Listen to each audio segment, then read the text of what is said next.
Let me tell you something about Andre the Giant. Now, Andre wasn't a real nice man. I mean, everybody thought Andre was a very nice guy. He wasn't a nice guy. He had a mean streak.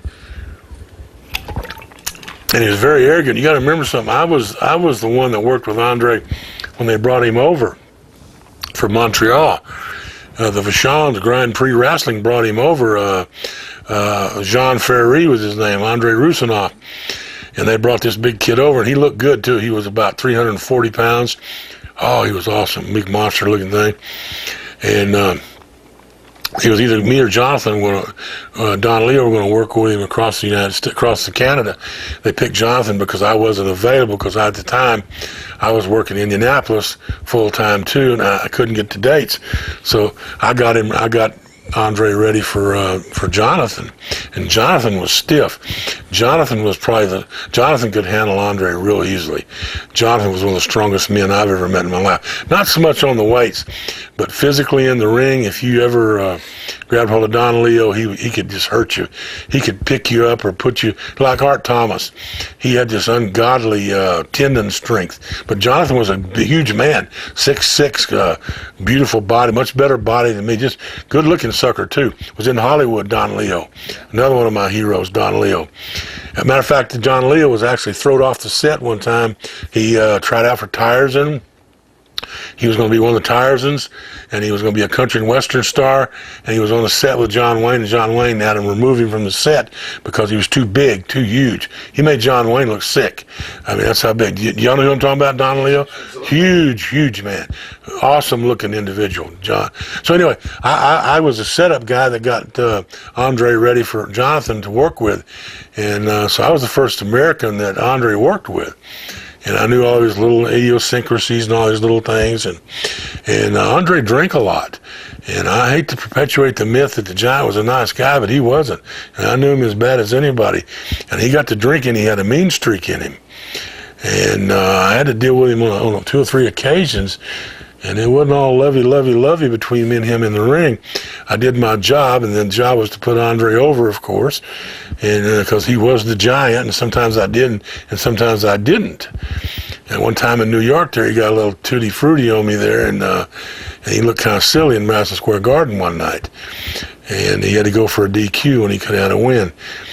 But he tried to get smart with me one night in Washington, D.C. They told him to take care of me. Well, Andre, he couldn't hurt me, but I wouldn't let him hurt me. He was a big guy, but also I couldn't hurt him. He was so huge. But we're drinking real heavily one night, and this is really not a very funny story because it's a pretty serious story. And we got me and him, and it was Dickie Murdoch's birthday party, as a matter of fact. And and we're drinking beer and everything out of a big. Sounds like we drink all the time, probably did, out of a big trash can. We'd filled it full of beer and whiskey and wine. And Andre could drink a magnum of VO or Seagram 7 in one night. He would drink the whole bottle and just get very rude.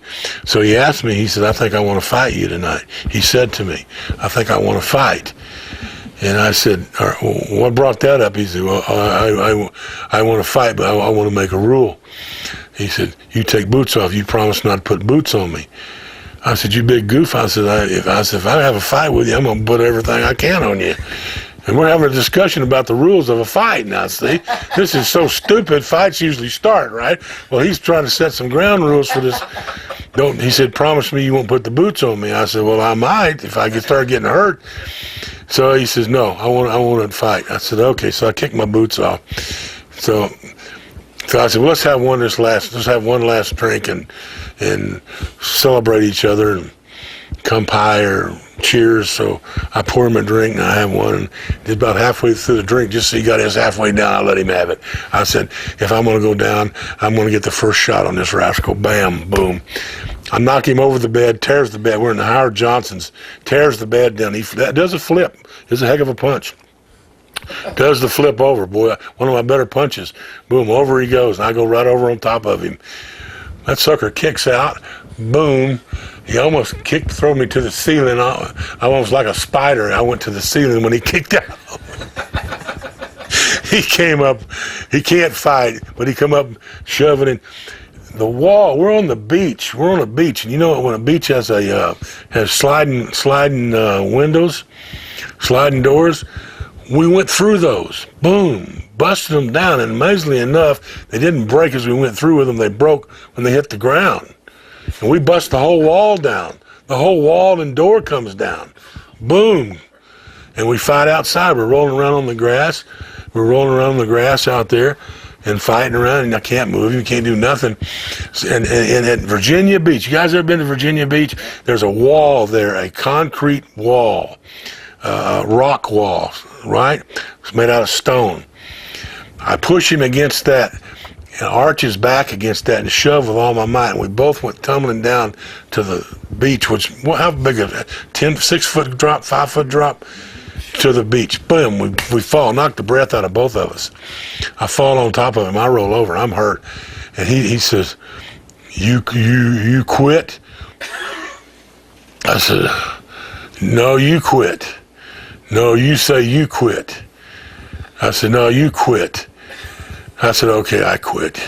I win then. I said, no, you didn't win. So we finally get up, and all the people have left the party that were there. We get up and walk our way back up, and I said, this is really nice now. Me and you have a fight. Everybody gets scared. Everybody's left the place. Now it's me and you. Now get out of my room. Leave me alone. It was my room we tore down. And those are friends of mine that owned that hotel.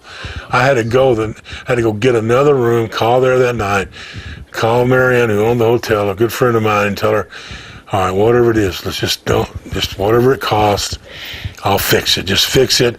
Windows, I'll send you the money. So we were flying a King Air those days. So the next morning, Rick at the time, Rick was hanging out with another crew. And Rick and I had already split, and Rick was hanging with his crew, the disco crew. I used to hang out in Norfolk at the Virginia Beach. So we get on the plane, here's Andre. Whew. I said, well, it's going to start again. So he gets on the plane, takes a breath, and when he takes a breath, the whole plane goes like this, and he breathes that Seagram 7 out, and you go, whoa. I said, Rasky, I said, man, this giant's got bad breath. And he says, well, what do you expect a giant? Great Jim Rasky statement. What do you expect giant's breath to smell like? He's been eating villagers all night. I said, yes, Rasky, but this one's got really bad breath. We friends now? I said, I guess so, Andre. So that was the end of that fight. Having been around